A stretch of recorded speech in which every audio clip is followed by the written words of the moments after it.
everyone. Welcome back to the Pathways to Happiness podcast. My name is Nena Lavonne, and today we are talking about all the different ways that we imprison ourselves in our own mind and how to get out of our head so we can stop giving mental energy to all the self-doubt and catastrophic stories that we are constantly telling ourselves. This is something that I need to constantly remind my own self about and something I feel that we can all relate to. So I am excited to jump into the topic, but as always, I want to take a moment to thank you all so much for your incredible support, both here and on the Nena Lavonne YouTube channel. I'm loving all the questions you are sending in lately, and so many are concerned with the same types of topic, which is such a great reminder that although we feel that no one could possibly be able to relate to what we are going through in our own life, that we are all human, we all go through a lot of the same struggles, and the details are often very different, but we all go through some pretty significant stuff. So I'm very happy that we've built this community so we can share coping strategies and ways that we can continue to grow and heal and really start living the lives that make us feel inspired and happy again, because we all really deserve to. So if you are not already a subscriber, please go ahead and become one, because we definitely want you to stay connected. So that being said, let's get right into today's topic, because I think it is going to really hit home for so many of us. So firstly, what does it mean to be imprisoned by our mind? It seems like such a dramatic thing to say, but I think it's an accurate phrase, at least for many of us. I know it was definitely true for me, and it's something that I have to stay on top of because I know I still have that tendency, and I absolutely know the dark road it can lead us on when we don't keep it in check. What I'm basically talking about is the way we restrict our lives due to limitations that are completely self-imposed. It is all the false beliefs that define our reality and distort how we think that life works or that life has to be. It's when we trap ourselves in with all the negative emotions and past experiences and shut the door instead of forgiving ourselves. It's when we are trapped by our own fears, our worries about the future, or our own guilt for things that happened even years ago. And most significantly, it's the whole idea of letting our thoughts, as irrational and damaging as they may be, control our entire lives.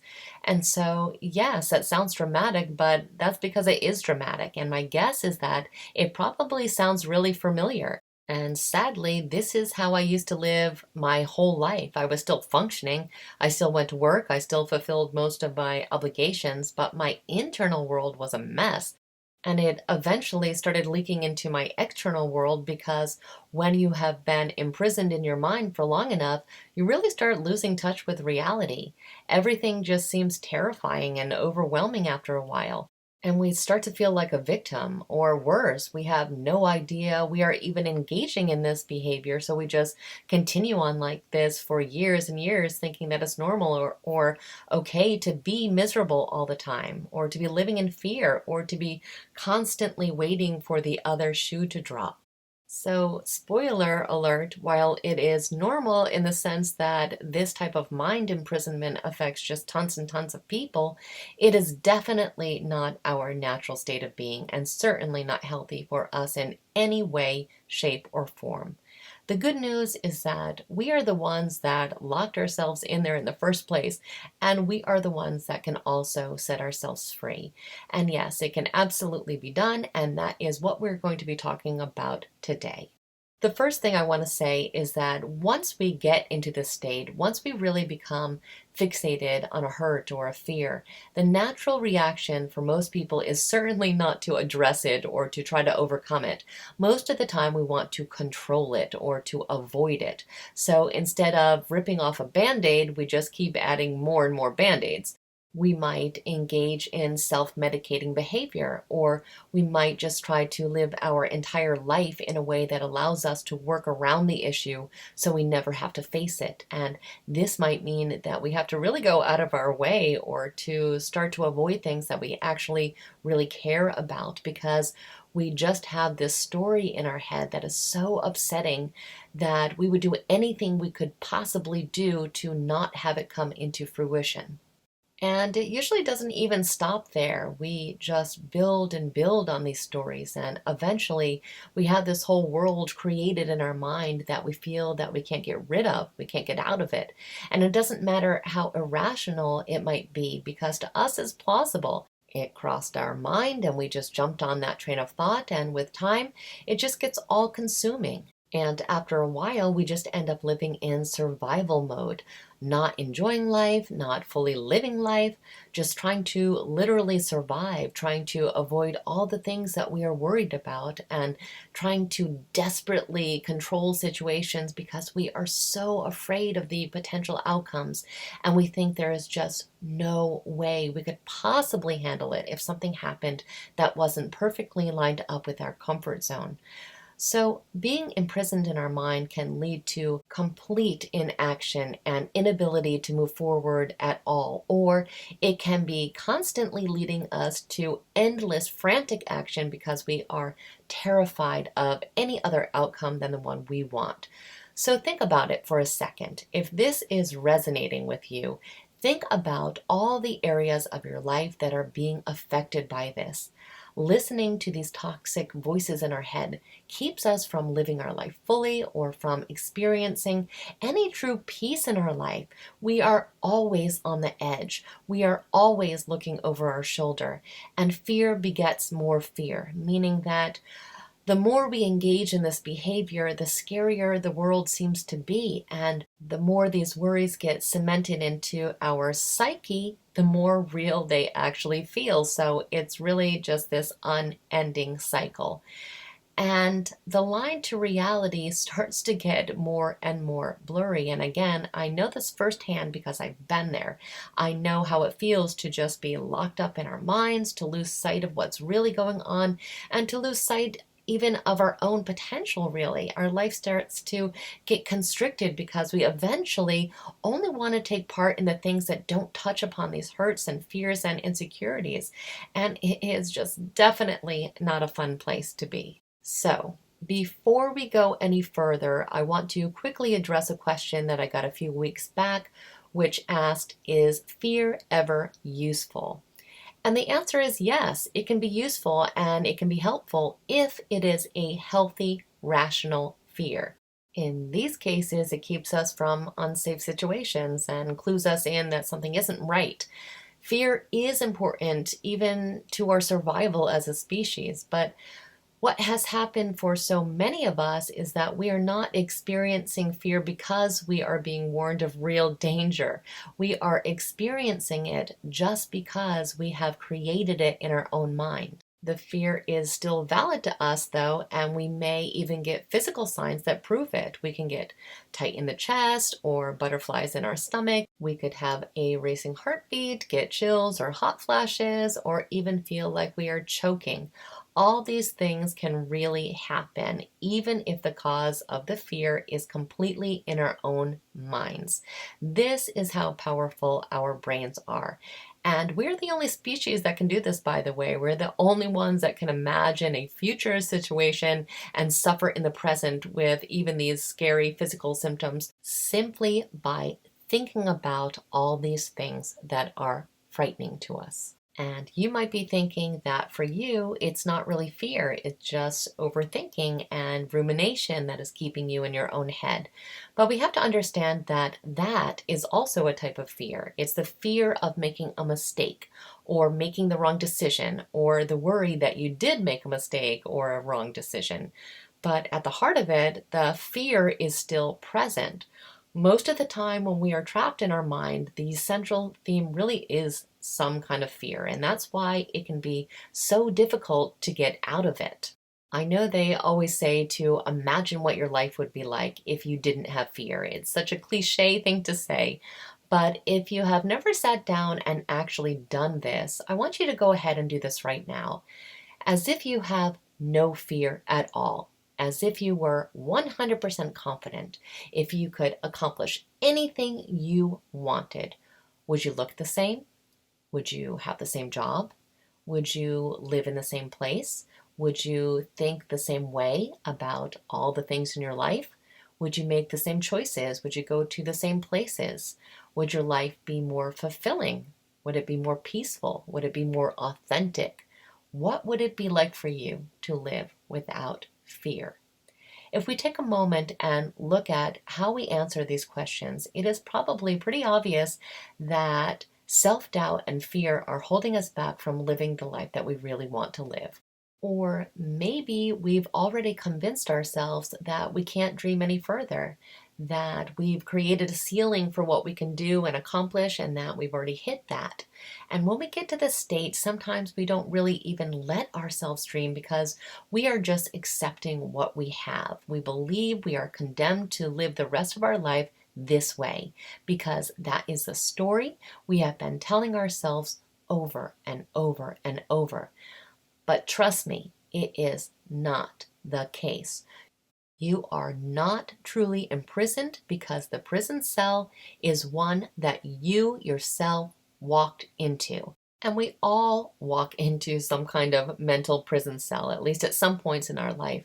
But we can always walk out. We can start to take steps right now. So let's go ahead and talk about how we can actually start to do this.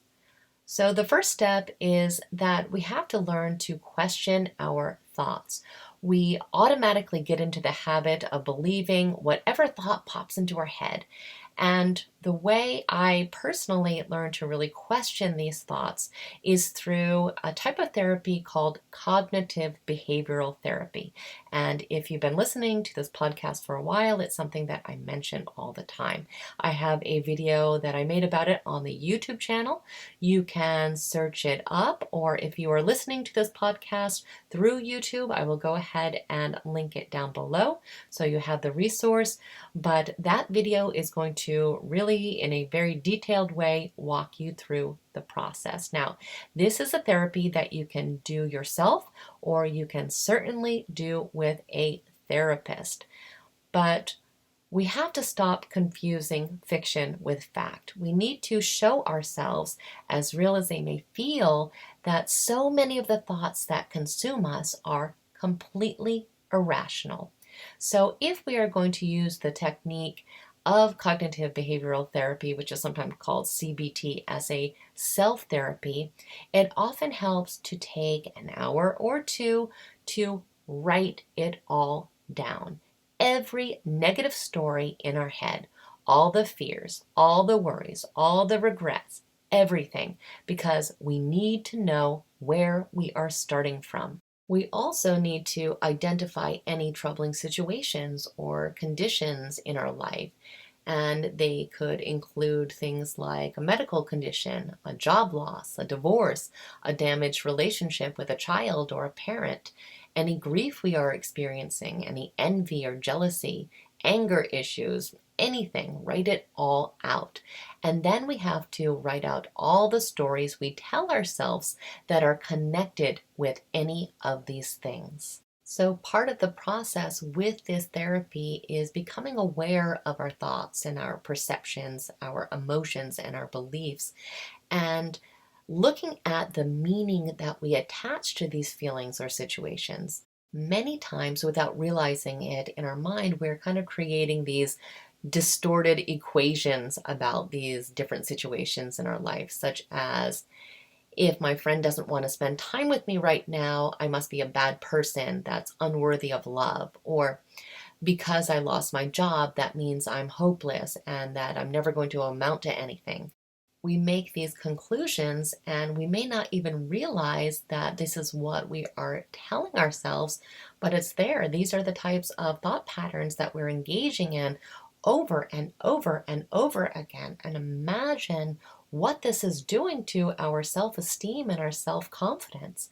So we really need to identify any negative or inaccurate thinking. So again, we want to pay attention to our physical and our emotional and even our behavioral responses in these different situations, because that's going to really tell us or clue us in where these inaccuracies in our thought processes are actually happening. And then the final part of this all is learning to reshape and to reframe these irrational and negative and inaccurate thoughts. So we need to ask ourselves if our conclusions that we're making are based on fact or if they're based on an inaccurate perception of what's going on. Is there something else that could explain the situation? Could, for example, our friend be going through some kind of difficult time herself? Could the job loss mean that instead of having a hopeless future, that we are going to find the job of our dreams and we're going to end up living a more fulfilling life?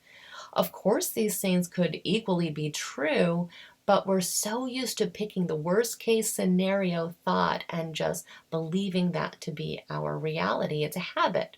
And this therapy teaches us to not only break this habit, but to restructure our thoughts so that we can think rationally and consider possibilities that don't cause us so much internal suffering. What we think about should be a choice. It is a choice, but because of the habit, we're just leaning towards the negative all the time. So again, if you haven't watched the video on the CBT topic, please take the time to do so because this technique genuinely changed my life and it is something that has helped me get out of my own head, so I know it's effective, and there is just a ton of research to back this type of therapy, and so I could not recommend it enough. So that, I feel, is the biggest part of the process, the most important step. But there are other things that we can do. And the second thing that we can do that is often helpful for many people is to engage in kind of a thought experiment where we let ourselves mentally play out our fear and really envision the worst case scenario.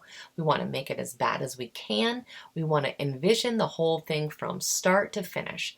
And when we do this, when we let ourselves go there, a lot of times it can help us realize that even if all these things really did happen, which is highly, highly unlikely, but still, but if they did, guess what?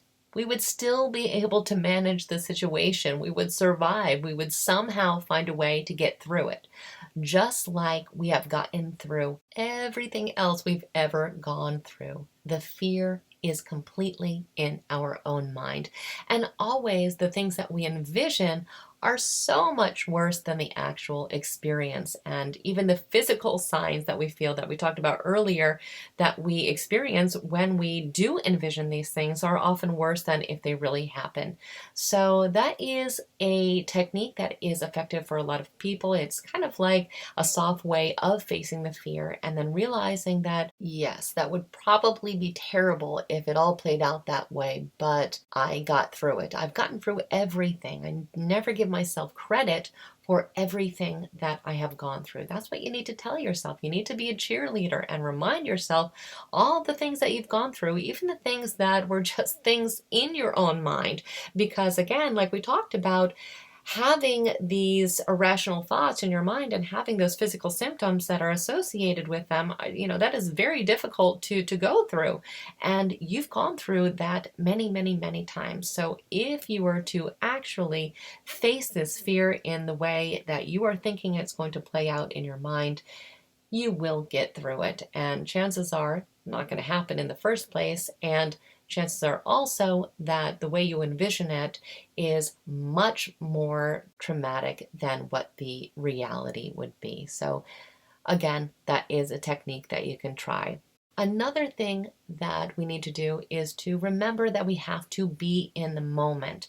And this is another theme that I know I bring up a lot because it's something that people talk about but very rarely put into practice, and that is to practice mindfulness. We need to be in the present moment. If we got out of our head for 2 seconds and looked around and took a deep breath and just let ourselves be in this moment, we would see that there really isn't suffering right now. It's all in our mind. And when we're in our mind, where are we? We are in the past and we are in the future. And unfortunately, neither one of those places are places that we have much control over. I mean, the past is the past. We can choose to think about it a different way, but as far as being able to influence it, that time is up. That's something that we need to let go to be able to move on in our life. In the future, I mean, we can try to take steps to create the future that we want, but that is never a guarantee. No matter what we do, we never have any firm way of knowing what will happen. There are always unknown variables, and trying to always control the future is completely mentally exhausting and impossible. There's no way we can find peace when we are stuck in the past or the future. So we need to come back to the present moment and look around, see what is happening right now. Chances are you have been ignoring the present moment for years and years and years. I know I did. I had no idea what was happening in front of my face because I was too busy imagining worst case scenarios all the time and looking over my shoulder and worrying about what is going to happen or worrying about what did happen. So I had this beautiful life all around me, but I wasn't really taking part in it. I wasn't really enjoying it because I was stuck in my head. So if I would have only thought about being in the here and now, fully enjoying the experiences that were actually happening in this moment, I would have found a lot more peace. And so that is another invitation that I have for you to truly, truly embrace the concept of mindfulness. I don't think there's anything that could really enhance life more than that. That is a truly transformative practice. Something else that is really important and really helpful is to take a small step of some kind. It doesn't matter what it is, but we need to prove to ourselves that we can move forward even when we are feeling fear, because it is possible. And realistically, we are going to feel fear and all other negative emotions throughout our life. And while we can certainly reduce the amount and the frequency, they are going to be there. So we're always waiting for this perfect moment, for this time when we're magically going to be without fear before we try to accomplish anything, before we try to expand our life in any way. We're going to be waiting a long time because we do have a full spectrum of emotions, and it's impossible that we're going to completely be able to block out fear entirely.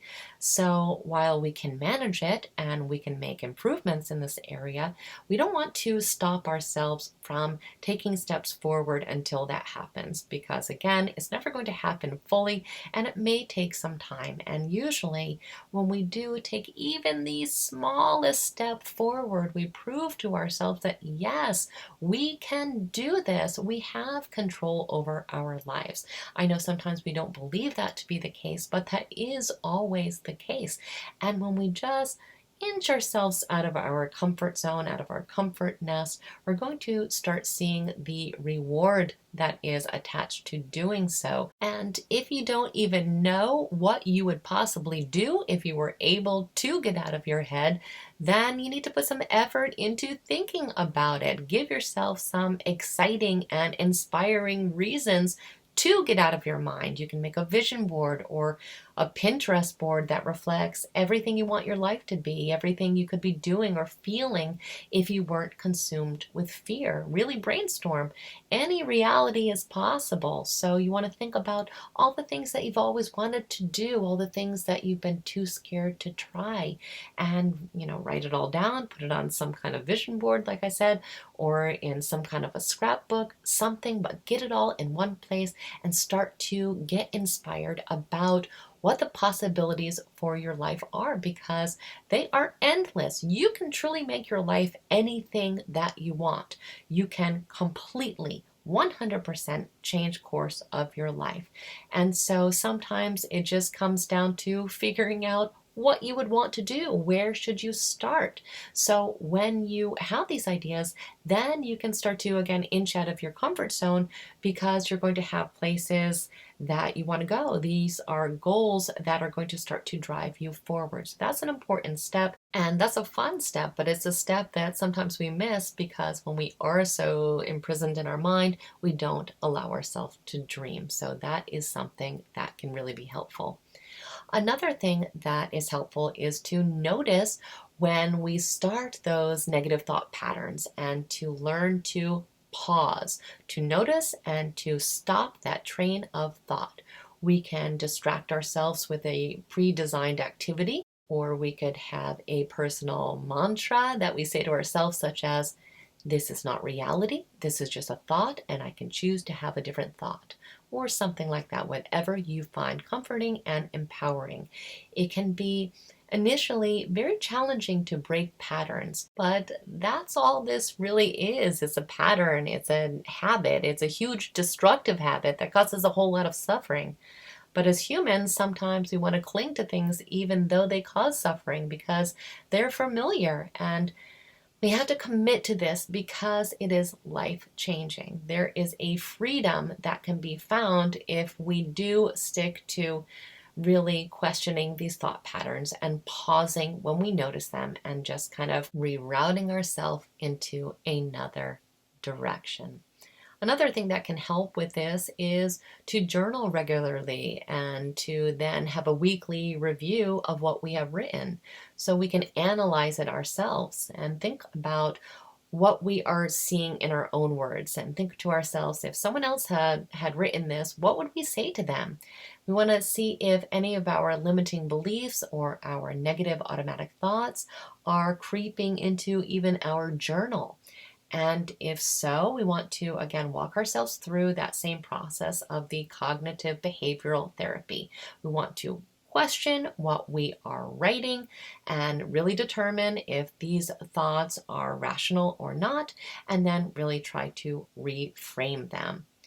And another part of this process is also really taking care of ourselves because self care really affects our emotional well being and can greatly reduce negative thoughts. So, a lot of times when we are upset, when we are just stuck in our head and feeling miserable, the last thing that we are doing are things that are restorative. So we have to make sure that we intentionally make sure that we are engaging in self-care. And again, I know this is something I bring up a lot because a lot of times I feel like even though I say it a lot, it's something that we don't really put into practice because we tend to put ourselves last, or we don't tend to really understand the true value of taking care of ourselves. But we are really responsible to do that.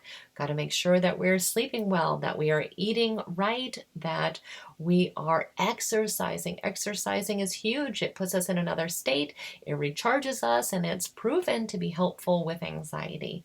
So these are just some of the small things that we can do to take care of ourselves. But only we know what our needs really are. And if we don't know what our needs are, we need to really sit down and think about that because a lot of our anxiety and a lot of our fears and worries come from the fact that our needs aren't being met. So if we are able to actually meet our own needs, that's going to actually help us to reduce fear in general.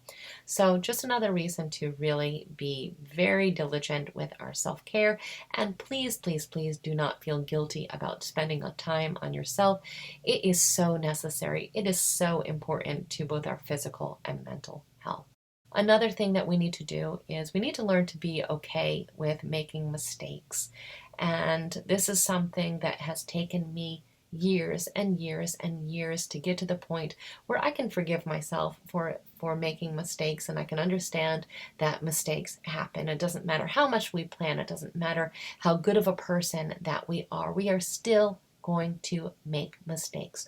We are human beings. We are not perfect. And if we are constantly just staying again in that comfort zone because we're afraid to branch out, because we're afraid of looking stupid or making a mistake or embarrassing ourselves, guess what? Nobody else cares. We're the only people that care. We're the only people that really notice this stuff. We tend to think that everybody's looking at us and judging us, but we are placing this all on our own shoulders. Guess what everybody else is caring about? They're caring about their own life. They're worried about their own life. They have their own stuff. And we tend to just feel so paranoid that everybody is looking at us. And, maybe in some situations they may notice some things sometimes, but it is so infrequent in comparison to the burden that we are putting on ourselves. So be okay with making mistakes. Doesn't matter. We all make mistakes. Every person that you see in this world, they're making mistakes every single day too. The only difference is they're probably getting out, enjoying life, and doing the things that they want to do. And so we want to get to that point too. So we want to commit to ourselves to stop letting perfectionism and the fear of making mistakes really hold ourselves back, and again, keep ourselves locked in our own mind, constantly worrying about what other people are thinking and how other people are judging us. We have to break out of that, because that is a prison that just is the worst type of confinement of all. And the last suggestion that I have is to schedule time for worry. So this always sounds counterintuitive whenever I bring this up as a strategy, because we use this strategy a lot for different types of anxiety. But kind of the premise is that instead of letting ourselves just be constantly locked in our own mind, we're going to create a specific time that is designated for that. So it could be, a daily time from 4 to 5 p.m. or, probably a lot less time than that. Maybe like 15, 20 minutes would be more appropriate. But, a certain amount of time to let yourself think about things during the day, let yourself worry, let yourself consider these worst case scenarios. And so we just have it confined into a small, short period of time that we are controlling 100%. So it is not controlling us. We have designed this time. We have decided for ourselves that this time will exist. And then with time, we can kind of decrease the amount of time we need to do this. And a lot of times when we say, oh, this is our worry time, when we get to it, we don't feel the need to worry at that time. So we can actually skip that time, because by allowing this time to exist, we have taken control over the situation, which is empowering, and it shows us that we do have control over our life. So that is where I'm going to leave it today, but I just want you to know that it is completely possible to get out of our own head, and so much of the process has to do with just questioning our thoughts. Our thoughts really do paint our entire reality. Two people can have exactly the same situations and experiences, but perceive it in a completely different manner, to the point where one person can perceive it to be a happy event and another person can perceive it to be something that is absolutely devastating. So our mind is just so incredibly powerful, and that is why we need to use it to our advantage and not our detriment. So I truly hope that this podcast was helpful to you today. If you have questions about this podcast, or if you want to submit questions for our future questions and answers podcast, please go ahead and do so. You can reach me at my email, which is nena.lavonne@gmail.com, and that is spelled nena.lavonne@gmail.com. And you can always reach me on Twitter, and my Twitter handle is at Nena Lavonne. So as always, I just want to thank you so much for spending time with me today. It's always an absolute pleasure, and I truly hope that you have some true healing in this area. I have been there. I know what it's like to completely be imprisoned in your own mind, but like I said, there is a way out. So I hope you enjoy the rest of your day, and I look forward to talking to you next time. Take care, guys.